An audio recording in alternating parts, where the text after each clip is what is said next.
I need y'all for a little second. I'm having a crisis, a fashion crisis. So, I'm about to show y'all my outfit real quick that I'm trying to put together. There's a little stain in the front because I had put it on day before yesterday for 1 second to make a few TikToks and it got messed up. So I was just like, what you talking about? I'm putting it on again. YouTube didn't see it. Y'all know when y'all wear your favorite outfits to school and y'all crush didn't see it? And y'all mad, y'all wish y'all get to wear it again and enough people didn't see it? Yeah. So this is a leather jacket, guys, that I'm trying to put with this. And keep in mind, I'm home. I'm trying to style myself. But comment in the section that helped me before this video starts. I know the leather jacket go with this, it's fine or whatever.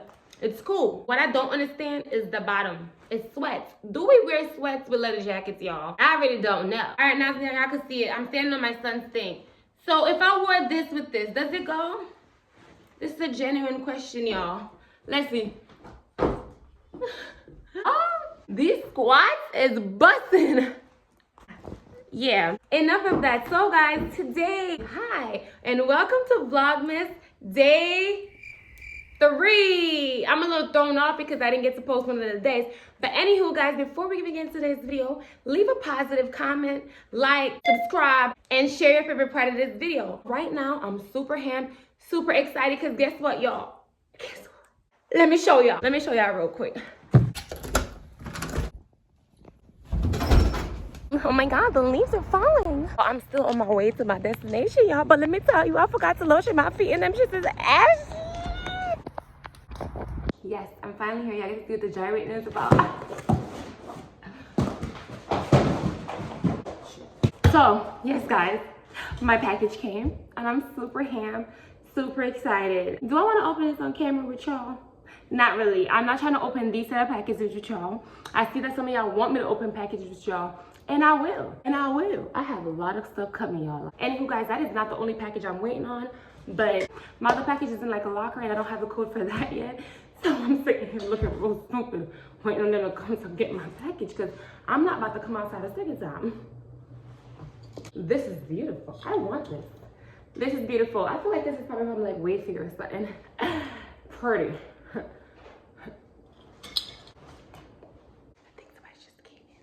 Javon.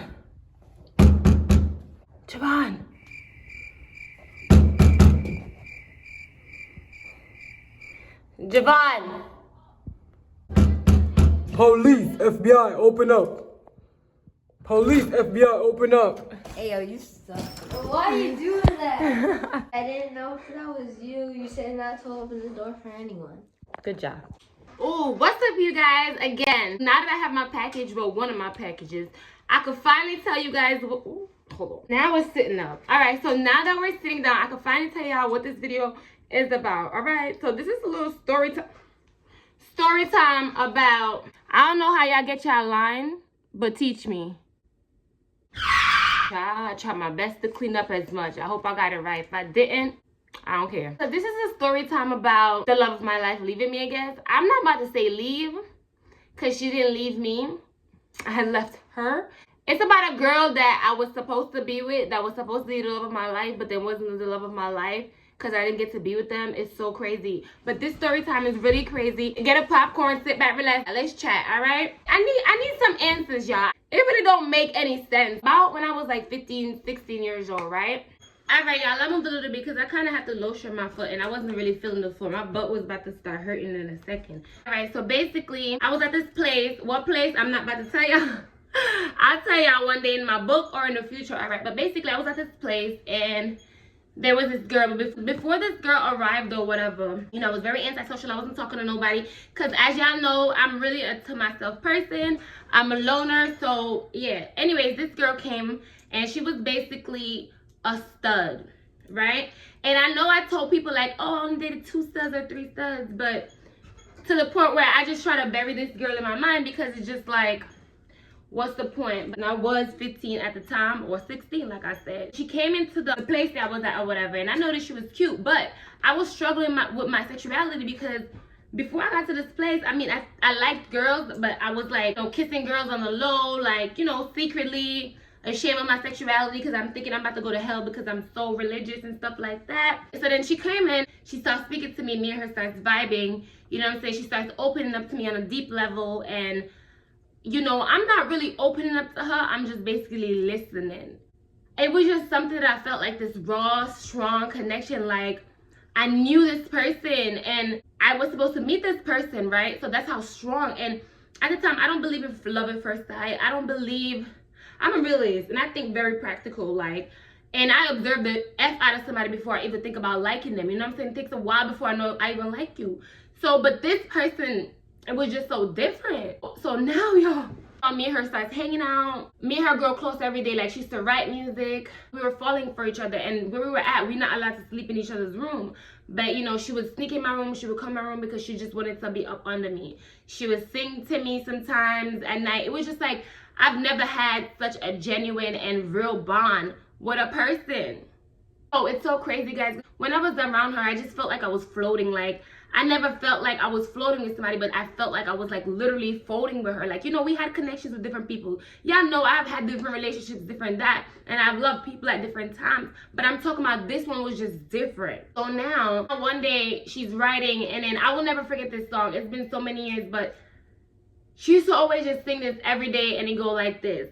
I need a real love, someone that can understand me. I need a real love, someone that won't demand me into doing things that I don't want to do. I'm about to cry, y'all. Her name was Ai. She was going through so much, like, to the point where, like, she really didn't have a home like that, guys. She was in a foster care system. She'd been through, like, over 20-something homes. So music for her was like, you know, her escape. And I think I was her escape too. At the time, she didn't have no social media. And don't think I'm being naive, because at first I'm like, you don't have no social media. But I really didn't have social media at the time either. I had just got a Facebook and I was still trying to learn how to use Facebook at that age. So I believed her. Anywho, she didn't have a phone. I didn't have a phone. But like I said, we bonded every day. She was a stud. We wore each other's clothes. We sang to each other. And keep in mind, she never knew I could sing because she would just sing to me in the nighttime. Like, you know what I'm saying? And I don't feel like, I don't know, like, I don't think I was in love with her. At the time, I'm just like, yo, I love this girl. I love this girl. I've never even loved a woman, or I never even felt this feeling for any human being, not even guys. And then, fast forward, I left this place. This is me leaving this place now because I'm about to transition to do my own thing at 16. And no, guys, it's not the homeless shelter or anything. Now I'm about to leave, and she's not. And I don't have a phone, and she doesn't have a phone. So we both tell each other, we're like, oh, we're never gonna forget each other, and we're never gonna move on, right? So this is what we're telling each other. Oh, please don't forget me when you leave. And I'm like, I'm not gonna forget you. We're crying, all that stuff. And then she gave me a shirt. I'm never gonna forget it. It was a blue Aeropostale shirt. I always liked blue, but then blue just became my favorite, even more of my favorite color, because that blue shirt. And I never wanted to let go of it. It's funny because if my friends at the time watching this video, they know what shirt I'm talking about. But anywho, y'all, now I'm like, okay, make sure when you come out, you make a Facebook. So I'm like, what you gonna make a Facebook as? She's like, oh, okay, I'm gonna put my name for either Isaiah or I, because she wanted to change her name. And I was very supportive. And keep in mind, I didn't even know about transgenders or even understand anything about being gay at that time.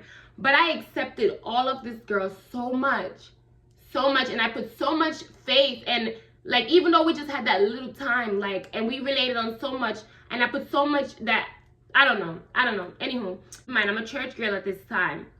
My friends, some of them is Guyanese, Jamaican, Americans, different, but the fact is they're anti-gay. They're strictly dickly. Don't bring that gay. It was at the point where don't bring that gay shit around me. Don't tell me about it. Ew, that's nasty, disgusting. And you know, back then, people was real disrespectful when it comes down to the same-sex couples. I did not care. I love this girl so much. So now I come out and I say my friends know about this blue shirt at the time because I kept talking about Aisha. They kept telling me it was wrong. Forget about her. Don't let go of her. What if you never see her again? You know, you're talking about you're in love with this girl. You were only with this girl for a month. And yes, guys, it was only a month, but it was a month of every day. And I was telling them like, yo, I was in a relationship for 2.5 years with a guy. So I know what I'm talking about. And though I were young, I'm trying to tell him like, bro, I understand she's a female. God, like, going to hell or not, like, I love this girl. Like, I feel so close to her. I can't. Scratch them. I started like withdrawing a little bit from them because it wasn't even about what they were saying about gay people. I could care less at the time what they were saying about gay people. I would just like talk about gay people, but don't talk about I just didn't want you to say anything about I. That's it. And in my mind, I'm like, I'm gonna run away. I'm gonna marry this girl. I don't care. I don't care. I don't care. I don't care. Now every night I shirt and I would smell it and I wouldn't wash it, and I used that shirt for months. So now I put her clothes in my suitcase because fast forward months later, I'm searching for her on social media. But every time I'm searching for her now, I can't find her. So it keeps breaking me. And I'm like, yo, I'm looking for her. I'm never moving on. But in this meanwhile, my friends are like forcing me to move on and all that. They're like, move on. They're trying to put me with boys. But I'm like, I feel like it's a big betrayal. I can never be with anybody in life again. I'm never moving on because it's unfair. I almost felt like it was death. She died. And I just didn't know what happened to her, guys. I was so lost and I was so confused because it's just like, you promised you would make this Facebook. We said we're going to wait on each other. We said this. Why didn't you? Like, you know what I'm saying? I'm still not letting go for none of this. I just couldn't find her. So it's about a year later, if I'm not mistaken, I finally decided like it's time for me to date. I'm gonna stop staying in my room, wearing her shirt. Like, I was just real depressed. You know, I just felt like somebody I married had died. So keep in mind, knowing me, I've never missed a person. I struggle with knowing what it feels like to miss people. I could love you or care about you, but I've never missed a person, even till this day. Like, the only person I've ever missed in my life was, and like, even with friendships or anybody, I love you and I care for you, but I don't miss you because I'm such a loner. But a big part of me was gone. Obviously, I end up moving on, yada, yada, boo. Years later now, I'm in a new relationship. And I'm telling every partner about, like, you know, there's this girl, she always have my heart. I'm talking about that she's dead, you know what I'm saying? And it's just like, I didn't care what anybody thinks. I'm in this relationship with this person. You know, this person knows about it, you know what I'm saying? And, you know, everybody knows that years later, I'm no longer 16. I still have a special place in my heart for that girl. Like, you know why? I don't know if I was in love with her. It has to be. It has to be love. But I've cared deeply. I've never cared about anybody else but her, right? No, lies. I cared about other relationships and I fell in love before, but I was always in my heart. And it sounds crazy because it was only a month, but I don't know. It was real to me. Wow, this is crazy. I haven't talked about this in like a year. Yeah, because I always tell all my relationships, all my partners about her. So now, fast forward, I'm laid up in the bed years later and I'm telling this person like how deep the connection, how much I love them, and I had to heal myself, and it put me into depression. It was a dark place. I felt like I lost my soulmate. And I'm searching for years.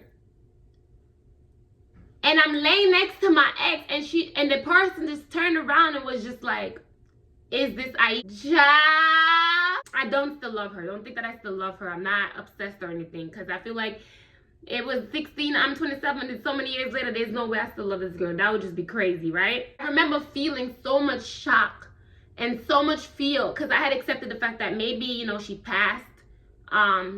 You know, maybe she committed suicide. She was suicidal. She was struggling with, like, I don't want to put her business out there, but she was had like a type of something she was struggling with. She had like different struggles. So I'm like, maybe she's lost in a ditch. Maybe she's in a group home. Maybe she's in foster care. Maybe she committed suicide. Maybe, I don't know. I looked her up in the music world because maybe she made it. So that moment when my ex pulled up the picture, every question and everything just hit my body, and I was staring, and then at the person at the time I could tell, like, you know, because at the same time, naturally I reacted like that, but at the same time I was trying to be mindful for the person that I'm in a relationship with. All right, where was I, y'all? My phone was about to die. So I was like, how you found her? What the hell? You don't even know how she looks like? That's some creep shit. It's just mad emotions, plus those questions going through my body. But I remember saying, you know, playing it off. So now I felt, wow, you're alive and you didn't even try to find me. This is what's going on in my head. But I'm like, at the same time, it's all right. You know, I was content now. So after that now, all the emotions going through my brain, I was content. At the time, the person was like, so you found the love of your life, jokingly. And then that made me think to myself, like, what would I do now? If I'm supposed to come here right now, here I am, I build this life. Am I gonna leave my relationship? What would I do? This is a serious question because I knew no matter what relationship I was in, if Dad came, I don't care, I'm running away with my soul. I'm married, running away, and I'm getting married tomorrow, and that was always the impression I was under. But then it made me realize, I was like, no, I wouldn't leave. And I realized, like, okay, I'm okay now. That answered my question. She's safe. She's all right. she's living. And I was fine. I was like, okay, I hope she's well. Now, I didn't go investigate because I was with my partner. Fast forward about a few months ago, I'm gonna say 8 months ago, I looked her up like, yo, let me see if I can find her. Was this really the girl? And let me see what's going on. Like, what's her life like now? I realized that she was dating, well, she had an ex. She had just came out of a relationship with a girl that had a kid, or still with a girl because they posting. I don't even know. But it seemed like obviously she had moved on. I wrote her, I'm gonna be honest, I kind of wrote her. I was just like, hey, how are you, checking in? Not under the impression to like be with her or anything, but just like, I don't know. Maybe I wanted to just ask her, did she try, like, what was your journey? Because I thought we had something great, but yeah, no. And I wrote her from then, and I think I unsent my message and deleted the Facebook because I kind of got scared. And fast forward now, I'm telling you guys this story. So I think this is a story about how I lost, I don't even know, guys, but I feel like right now how I feel is that, you know, I grew up, and I realized that this is just a person that I cared very, very, very, very, very deeply about. I don't think I was necessarily in love. I think I was falling for her. We were falling for each other, and we had great chemistry, and everything made sense. I cared deeply. If I was supposed to see her today, I really don't know what I would say. But anywho, guys, I don't even know, y'all. That girl, I allowed her to steal a lot of me, but I'm not mad, because looking back, I'm just like, I guess that shows character for me. Like, oh, okay, I knew I cared, and I see how hard I was willing to go. And I know people gonna be like, you're 16, you young, but no, child. It was very much real. It was very much real. I feel like I threw out that shirt when I turned. So me and I stopped messing around 16 when I never saw her again. We never broke up or anything, so I didn't want to just move on. I felt like I was cheating. Anybody I talked to after that, I felt like I was cheating at one point. You know what I'm saying? I think I finally threw out the shirt when I was about 19. I had to let go of it because it was the only way for me to move on. Yep. And it's funny because Aeropostale was my favorite brand for a while. Like, anywho, guys, let's pick y'all up. Oh wow, I probably should have left y'all right there, but I really hope y'all enjoyed today's video. This is a quick little story time. But yeah, also go follow me on all social media down in the description below. And I finally can publicly tell you guys about her. I really only told people, like, you know, certain people about her because I wanted to keep her so safe. Love you guys. I'm about to go open my packages and make some TikToks.